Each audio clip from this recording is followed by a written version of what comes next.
El problema no es que nosotros a veces pecamos como algo incidental. Pablo dice aquí que la condición natural del hombre, sin excepción, es que todos están bajo pecado,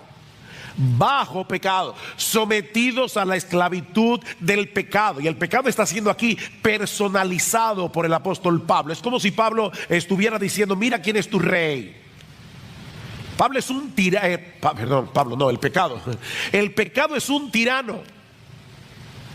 El pecado es un dictador que gobierna al hombre a su antojo hasta que Cristo nos liberta con el poder del Evangelio.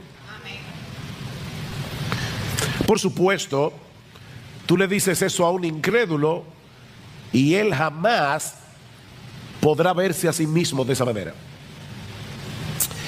Y la razón es que el pecado actúa a través de nuestra voluntad. O sea, cada vez que tú haces algo, estás haciendo lo que tú quieres hacer.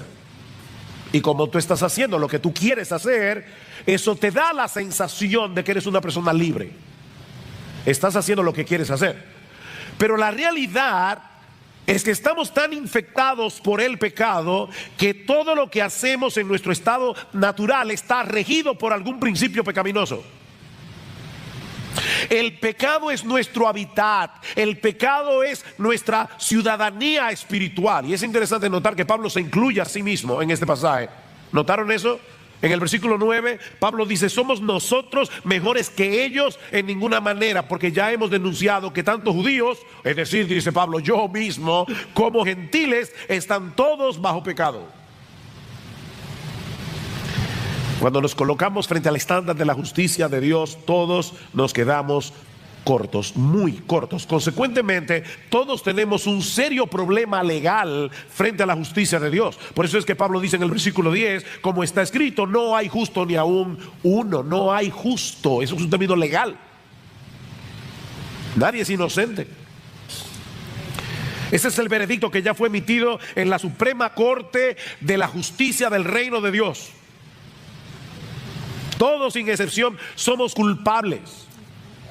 En el mundo entero no hay una sola persona que pueda ser considerada justa según el estándar de Dios. Es por eso que Pablo usa un lenguaje tan universalista en este texto. ¿Se dieron cuenta? Como está escrito: no hay justo ni aún uno. No hay quien busque a Dios. No hay quien entienda. Todos se han desviado. A una, todos se hicieron inútiles. No hay quien haga lo bueno. No hay ni siquiera uno. Y tú no eres la excepción. Nadie es justo. Ahora, puede ser que tú no te percibas de esa manera porque te comparas con otras personas y tú ves que eres mejor que otros en algunos aspectos. Definitivamente, casi seguro que tú eres mejor que Hitler o Trujillo o Mussolini. Claro que sí. El problema es, mi amigo, que nosotros no seremos juzgados en comparación con otras personas. Nosotros seremos juzgados según el patrón de Dios.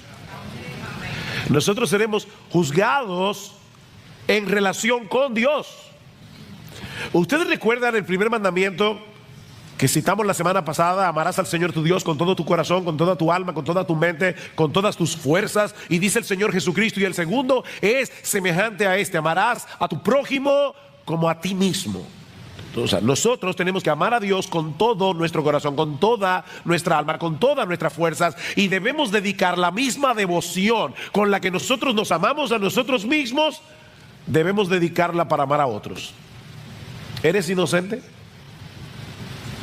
o eres culpable? No hay una sola persona que sea justa, porque nadie llena esa medida. Todos nosotros nos amamos a nosotros mismos con todo nuestro corazón, con toda nuestra alma y con todas nuestras fuerzas. Cada cosa que hacemos, cada decisión que tomamos es en función de nuestro propio yo. Nos idolatramos a nosotros mismos. Es por eso que Pablo va a decir más adelante en Romanos capítulo 3, versículo 23, que todos hemos pecado y nos hemos quedado cortos de alcanzar la gloria de Dios. Es decir, en vez de hacer las cosas para que Dios se vea bien, en vez de hacer las cosas para que Dios reciba alabanza, para que Dios reciba gloria, para que la gente lo admire a Él, todo lo que nosotros hacemos es para que la gente nos vea a nosotros. Buscamos nuestra propia gloria, somos orgullosos, somos egoístas. Sí, es posible que algunas personas luzcan mejor que otras. Y nos parezca que no sean tan malas como las que Pablo está describiendo aquí. Pero ¿sabes qué? Mi amigo y miembro de Iglesia Bíblica del Señor Jesucristo, en nuestro estado natural nosotros somos 1000 veces peores de lo que nosotros creemos.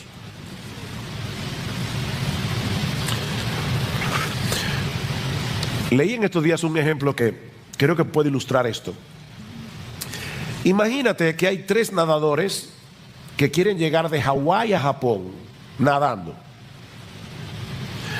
Solo son 6.200 kilómetros. El primer nadador no sabe nadar. Se tira al agua y a los 5 minutos se hunde y se ahoga. El segundo nadador es un poco más experto, así que se puede nadar en mar abierto 60 metros, pero ¿qué va? Se hunde y se ahoga. El nadador profesional se ha preparado para el asunto, lleva ya 50 kilómetros nadando, a los 60 ya está bien agotado, a los 70 kilómetros se hunde y se ahoga. La pregunta es, ¿hay alguno de los 3 que esté más ahogado que los otros?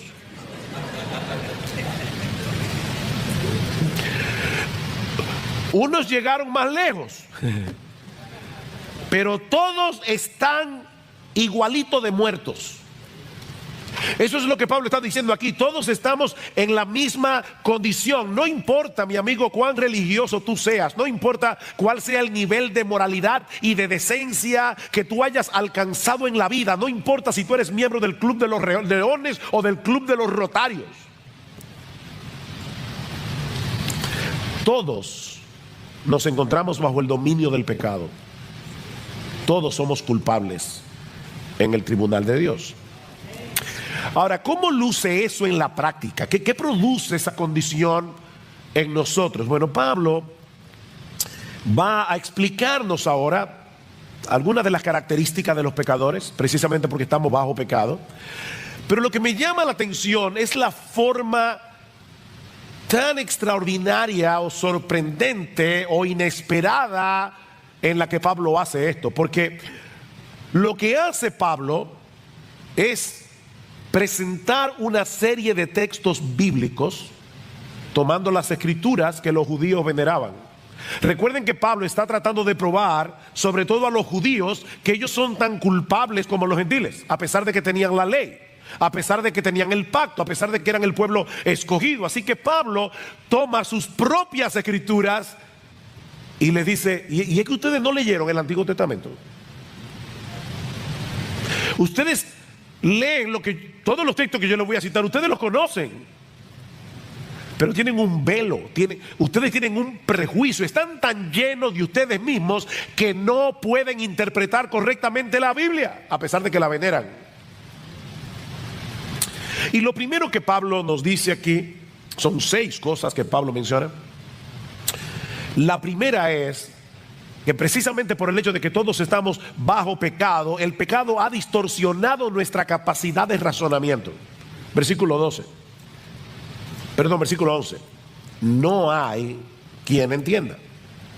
No hay justo ni aún uno, pero tampoco hay quien entienda. El intelecto humano funciona muy bien para muchas otras cosas, pero no para conocer a Dios como Él debe ser conocido, para amarle a Él como Él debe ser amado, para deleitarnos en Él como deberíamos deleitarnos en Él. Pablo dice en Efesios capítulo 4, versículo 17, que los incrédulos andan en la vanidad de su mente, teniendo el entendimiento entenebrecido.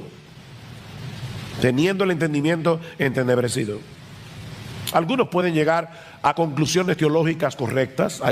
Hay incrédulos que saben que Dios es trino, Dios Padre, Dios Hijo, Dios Espíritu Santo. Hay incrédulos que saben que Dios es perfecto. Hay incrédulos que saben que Dios es omnisciente, que Dios es omnipotente, que Dios es santo. Ellos lo saben eso.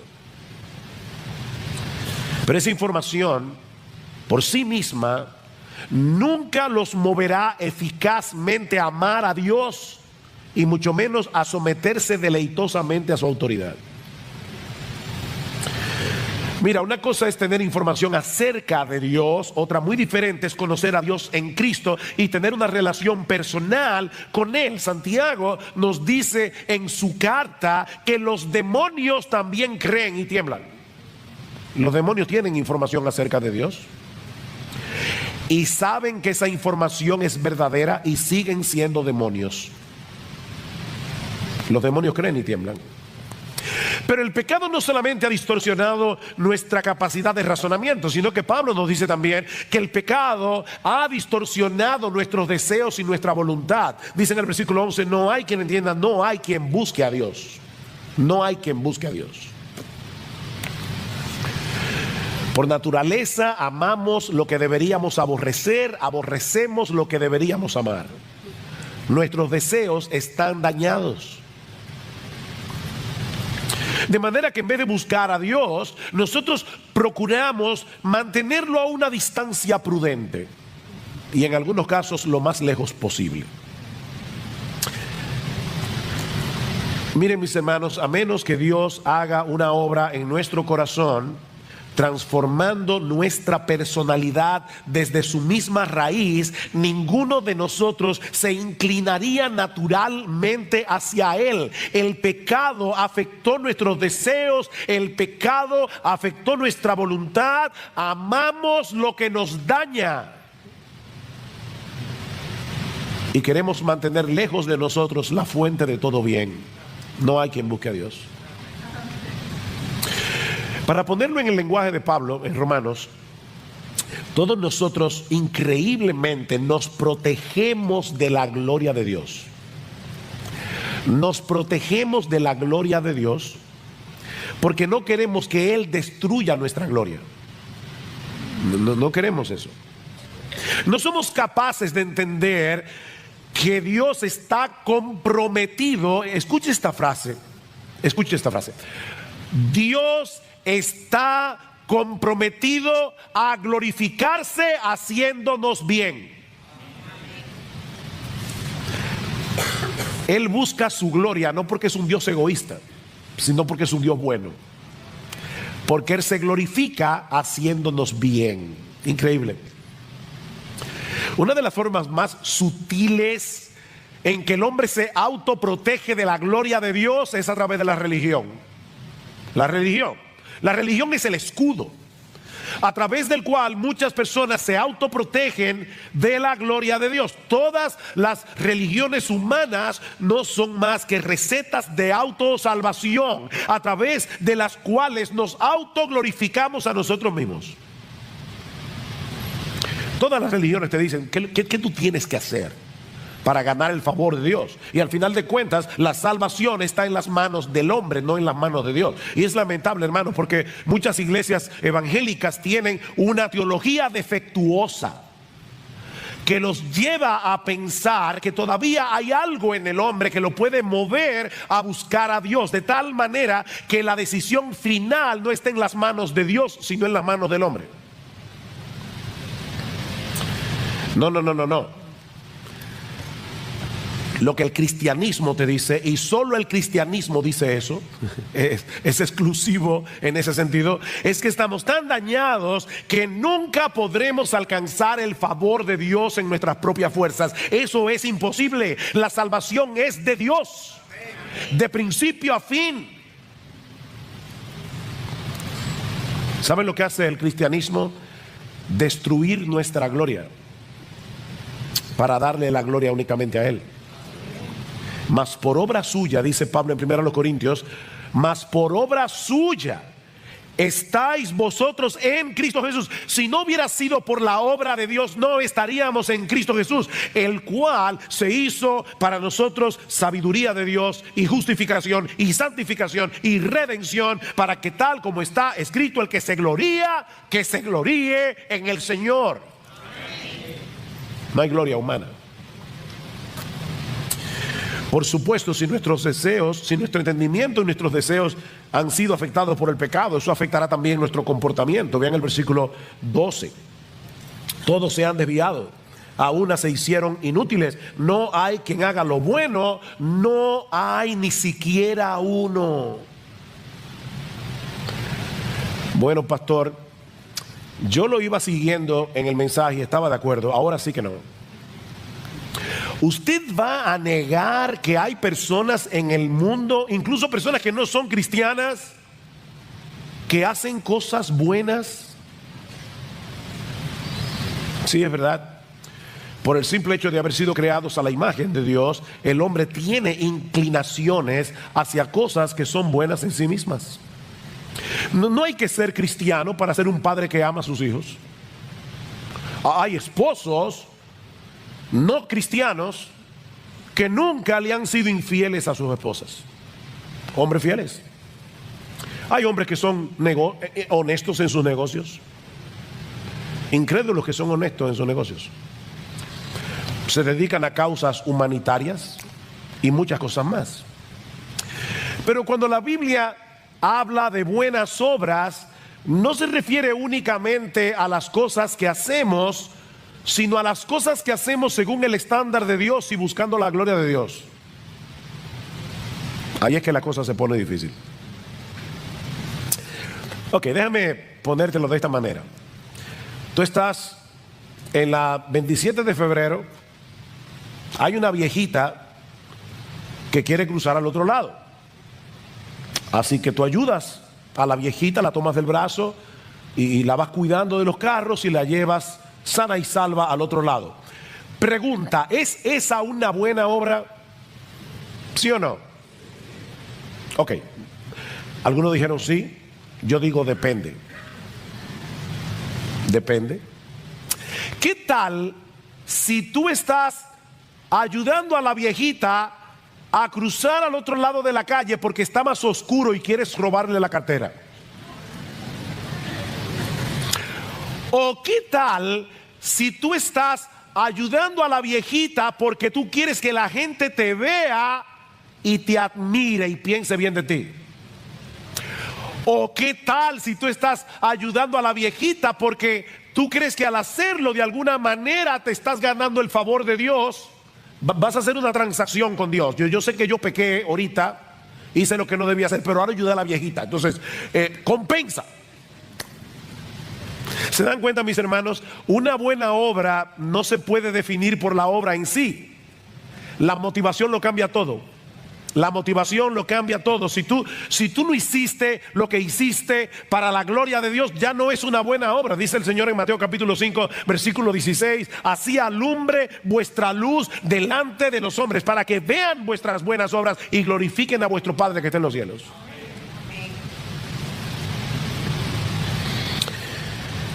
Todos nosotros somos como suciedad, dice Isaías, y toda nuestra justicia son como un trapo de inmundicia delante de Dios.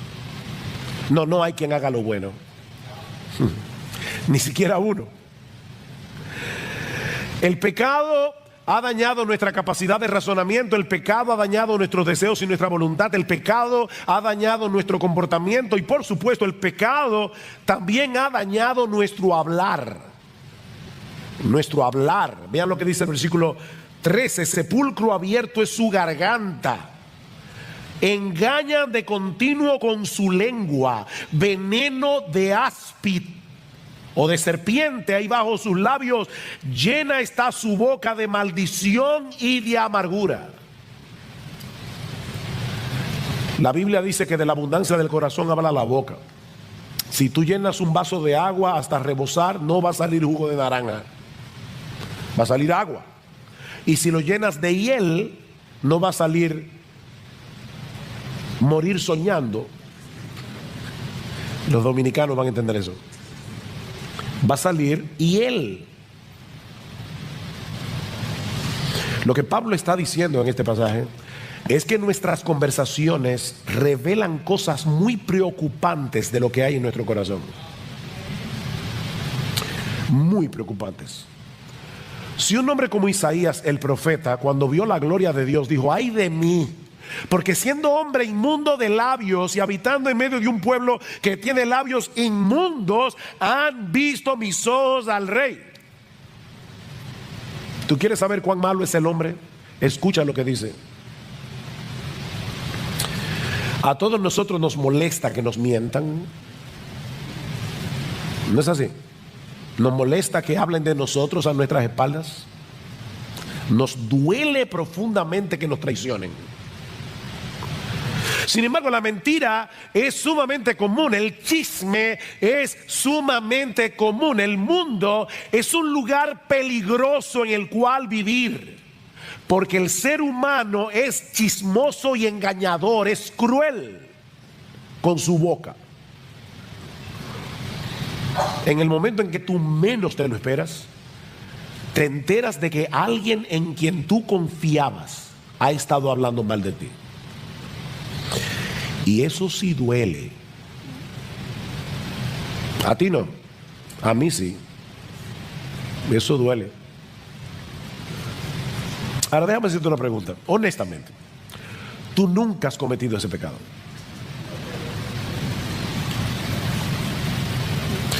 Yo no lo voy a hacer, pero me encantaría decir: levanta tu mano. ¿Tú nunca has hablado mal de nadie a su espalda? Nunca. No. Bueno, por lo menos, si tú crees que no, estás cometiendo el otro pecado. Eres un mentiroso.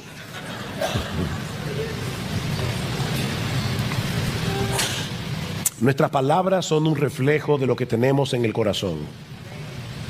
¿Nos promovemos a nosotros mismos mientras manchamos la reputación de otros? ¿Somos más prontos para criticar que para alabar? ¿Destilamos amargura y descontento? ¿Justificamos lo injustificable? Alguien decía que nosotros usamos nuestras lenguas para mentir y proteger nuestros propios intereses, al mismo tiempo que dañamos los intereses de los demás. Y eso nos lleva de la mano a la siguiente característica que Pablo menciona, y es que el pecado, por supuesto, ha dañado nuestras relaciones interpersonales. El pecado ha dañado nuestras relaciones interpersonales. Sus pies, versículo 15, son veloces para derramar sangre. Ahora no olviden, todo eso son citas bíblicas. Citas bíblicas, una tras otra. Sus pies son veloces para derramar sangre, destrucción y miseria hay en sus caminos, y la senda de paz no han conocido.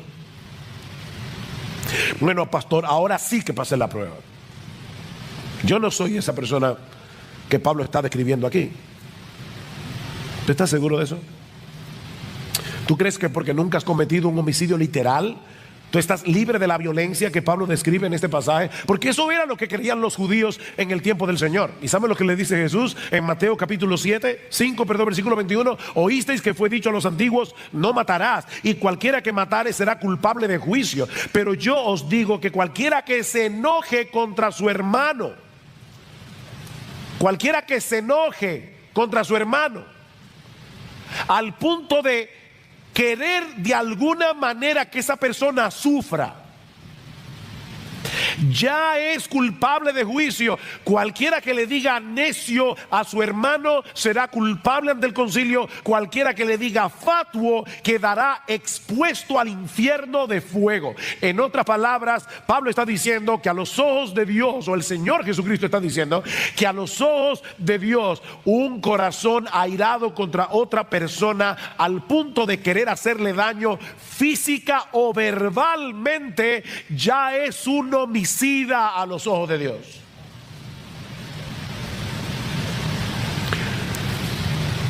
Puede que no le pongas un dedo encima, pero tan pronto comenzamos a usar expresiones hirientes irónicas, denigrantes, para descargar nuestra ira, para descargar nuestro enojo, ya somos culpables de homicidio, dice Jesús.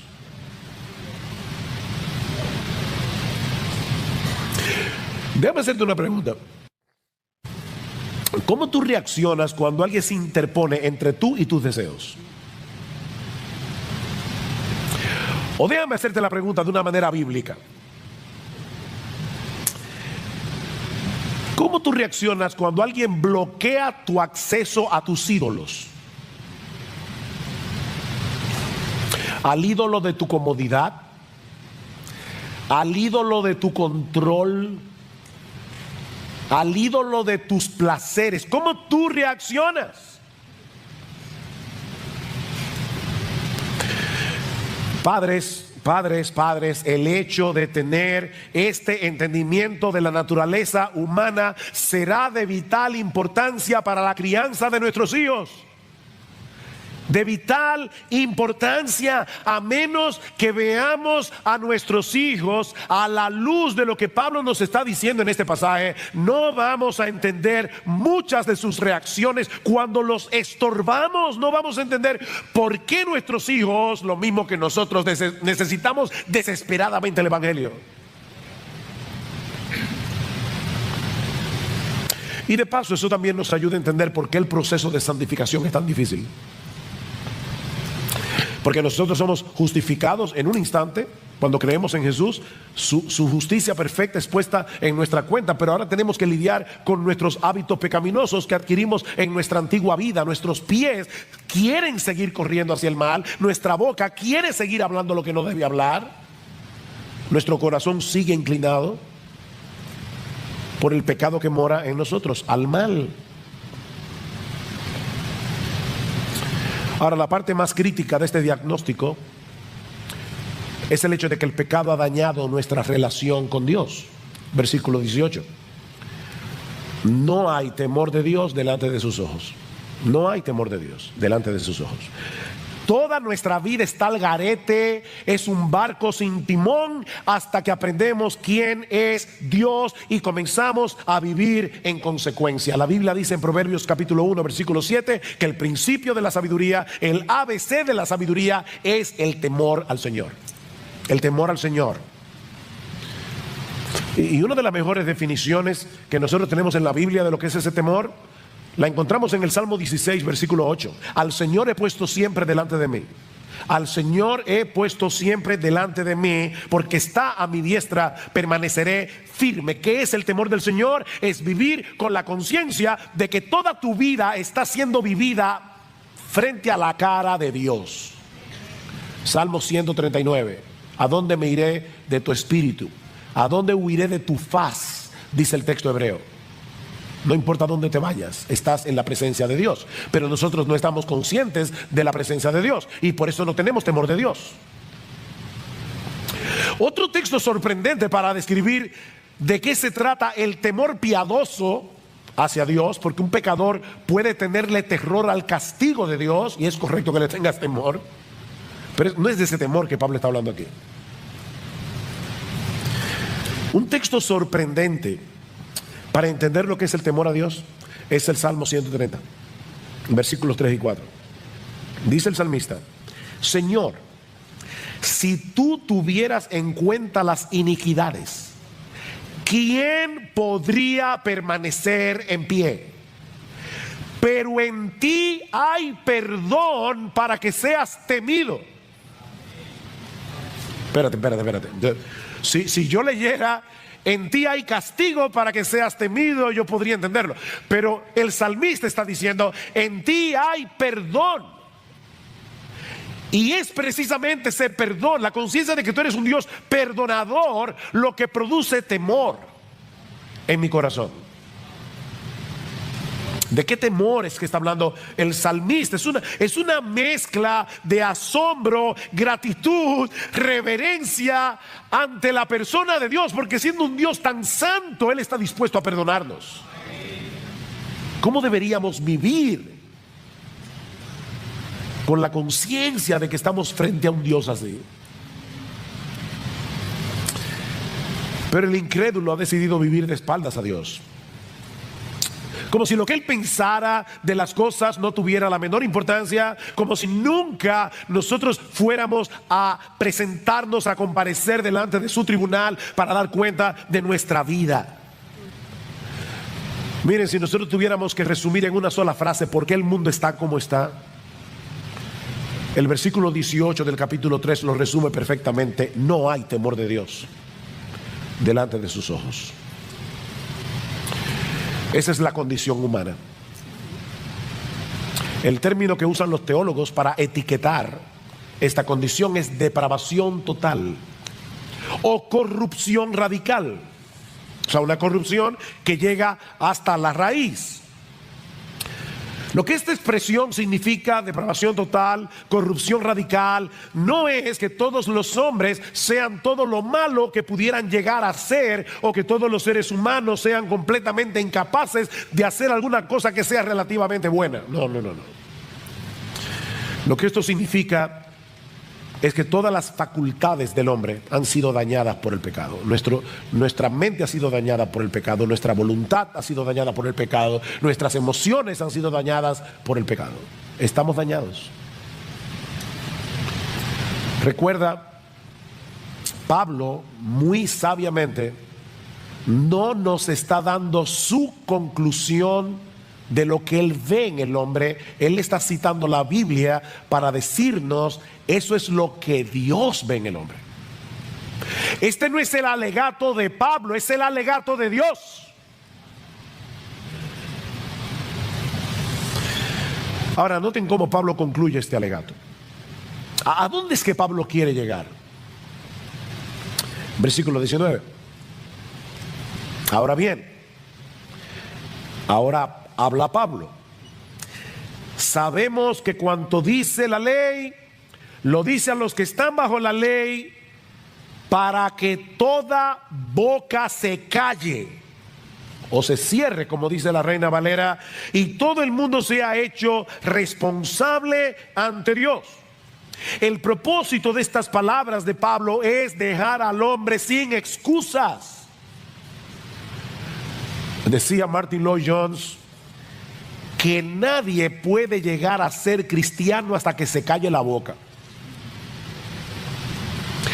Nadie puede llegar a ser cristiano hasta que se calle la boca, hasta que se quede sin argumentos para seguir defendiendo su supuesta autojusticia.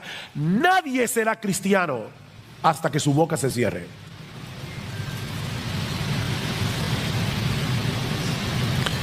Mi amigo, nadie será justificado, es decir, declarado justo en el tribunal de Dios basado en su propia obediencia a la ley, porque la función de la ley es ayudarnos a ver lo malo que somos. Versículo 20, porque por las obras de la ley ningún ser humano será justificado delante de él, pues por medio de la ley viene el conocimiento del pecado.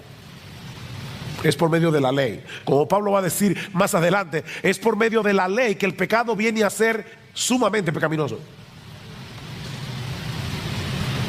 Tú crees que tú eres más o menos malo,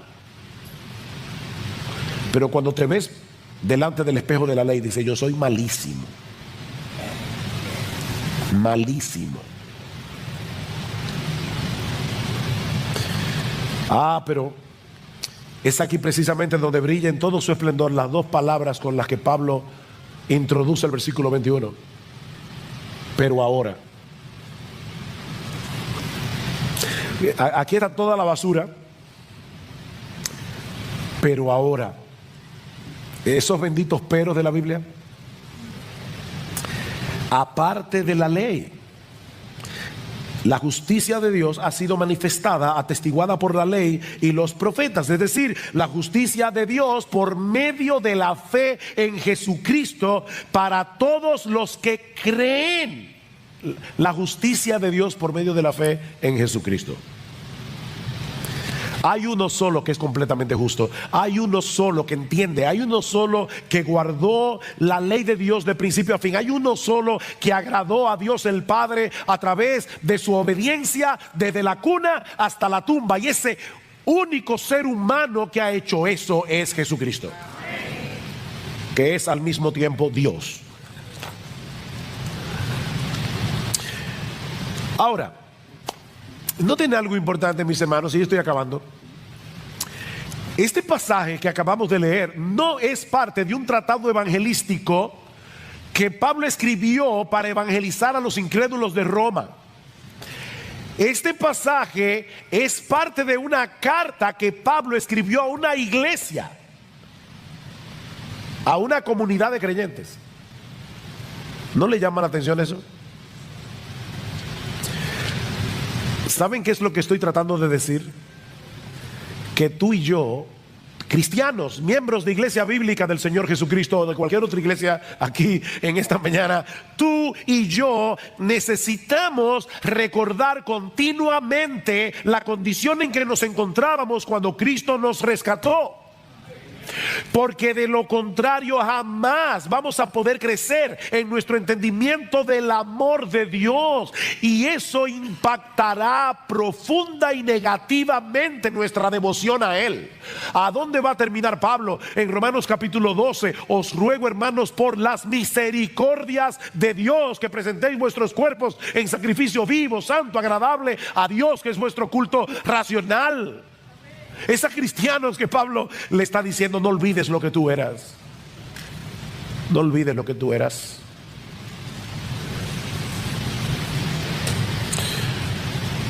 Estaba oyendo esta semana a un gran predicador, Voddie Baucham, y él contaba en su predicación que en una ocasión él fue a visitar la prisión de más alta seguridad en el mundo. Se encuentra en Angola, y le dieron la oportunidad de hablar con un asesino en serie que estaba allí en la línea de la muerte, es decir, esperando su ejecución. Este hombre se pasa 23 horas del día en su celda, no lo dejan salir 23 horas, solamente sale por 1 hora en una jaula, literalmente, para que pueda ver la luz del sol, y él puede caminar solamente dentro del espacio de su jaula por 1 hora, y luego vuelve 23 horas más a su celda. Y dice Voddie Baucham: cuando yo hablé con este hombre, lo que destilaba su corazón era increíble. Yo nunca había tenido una conversación tan perturbadora en mi vida como la que yo tuve con ese hombre. Y cuando salí de ese lugar me di cuenta de algo: tú puedes enjaular al pecador, pero no puedes erradicar su pecado.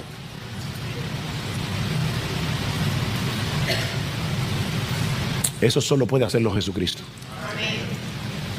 Solo puede hacerlo Jesucristo. Si tú eres cristiano,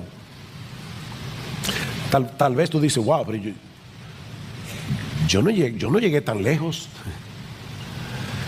porque la gracia común de Dios te estorbó. Pero tú y yo somos de la misma masa que ese hombre.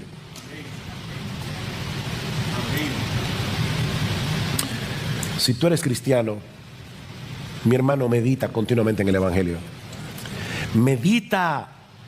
La mejor manera de vivir en este mundo es entregarse por entero a Jesucristo, olvidarte de ti mismo lo más que puedas y servirle únicamente a Él. Independientemente del sentimiento de culpa, el estado en el que nos encontramos es pecaminoso. ¿Escucharon eso? Sea que tú tengas o no sentido de culpa, dice Kafka, la realidad es que nosotros estamos de alguna forma en un estado pecaminoso. En otras palabras, vivimos en un mundo en el que muchas personas dicen no creer en el pecado.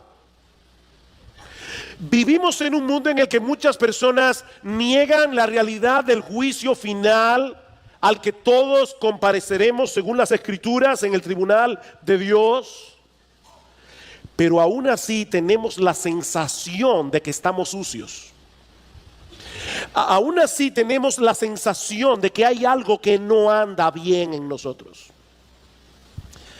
Podemos tratar de esconder ese sentimiento de muchas maneras, Pero eso es algo que está allí todo el tiempo.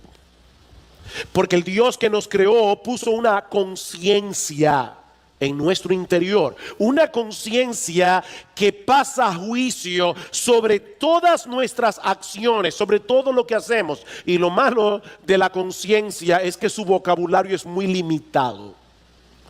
Solo sabe decir bien o mal, correcto o incorrecto. Es como una alarma en el corazón que difícilmente puede ser acallada. Todos tenemos que lidiar con la culpa, pero no todos lo hacen de la misma manera. Y es ahí precisamente, mis hermanos, donde entra en juego el pasaje que vamos a estudiar en esta mañana, los versículos 1 al 23 del capítulo 7 del Evangelio de Marcos.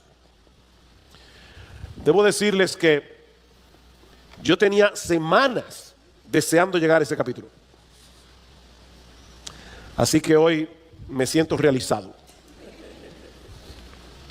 Mis hermanos, este es uno de los capítulos más teológicos, más cruciales del Evangelio de Marcos. Es un capítulo que nos ayuda a entender, a ver en una forma bien clara la diferencia que hay entre el cristianismo y todas las otras formas en que los seres humanos tratan de lidiar con el problema de la culpa. Lean conmigo los versículos 1 al 5 de Marcos 7 para poner esta historia en contexto. Dice: los fariseos y algunos de los escribas que habían venido de Jerusalén se reunieron alrededor de él y vieron que algunos de sus discípulos comían el pan con manos inmundas, es decir, sin lavar. Y ahora Marcos introduce una nota editorial aquí. Porque los fariseos y todos los judíos no comen a menos de que se laven las manos cuidadosamente, observando así la tradición de los ancianos. Y cuando vuelven de la plaza, no comen a menos de que se laven. Y hay muchas otras cosas que han recibido para observarlas, como el lavamiento de los vasos, de los cántaros y de las vasijas de cobre. Entonces los fariseos y los escribas le preguntaron: ¿por qué tus discípulos no andan conforme a la tradición de los ancianos, sino que comen pan con manos inmundas? Debo aclarar, sobre todo para los niños que están aquí, que es bueno lavarse las manos antes de comer. Sobre todo si estamos comiendo alimentos que se toman con la mano, como el pan, por ejemplo. Pero la preocupación de los fariseos en este pasaje no era higiénica. La preocupación de los fariseos en este pasaje era religiosa. Marcos dice en el versículo 3 que todos los judíos se lavaban las manos cuidadosamente antes de comer, y él añade: observando así la tradición de los ancianos. Y luego en el versículo 5 dice que los fariseos acusaron a Jesús de que sus discípulos no andaban conforme a la tradición de los ancianos. ¿De cuáles tradiciones es que el Señor está hablando aquí? Bueno, de los ritos y de las ceremonias que los rabinos, los maestros en Israel, le habían añadido a la ley de Moisés para asegurarse de que la estaban cumpliendo y obedeciendo al pie de la letra.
This world is endless, so wide, so broad, but somehow I'm still lost in you.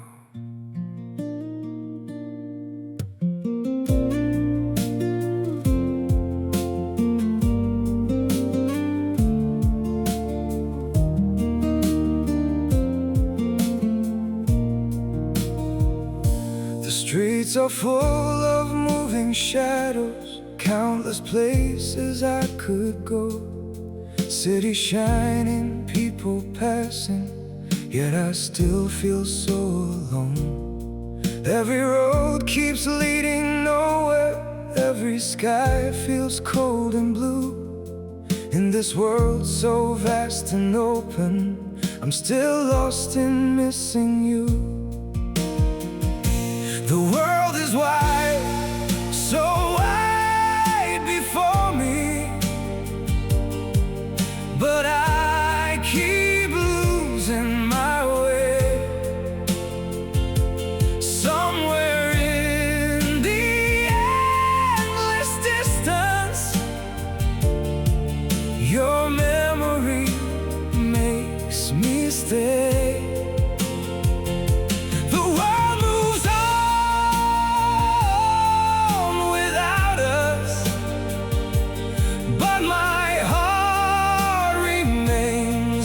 True, for no matter where these feet may wander, I'm still lost in missing you. I have tried to outrun silence, tried to leave your ghost behind, but your name still echoes softly through the corners of my mind. The world is wide, so wide before me, but I keep losing my way. Somewhere in the endless distance, your memory makes me stay. The world moves on without us, but my heart remains untrue. For no matter where these feet may wander, I'm still lost in missing you.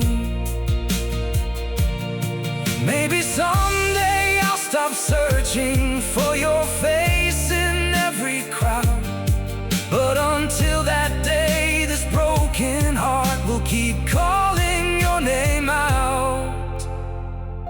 The world is wide, so wide before me, but I keep losing my way. Somewhere in the endless distance, your memory makes me stay. The world moves on without us, but my heart remains untrue. For no matter where these feet may wander,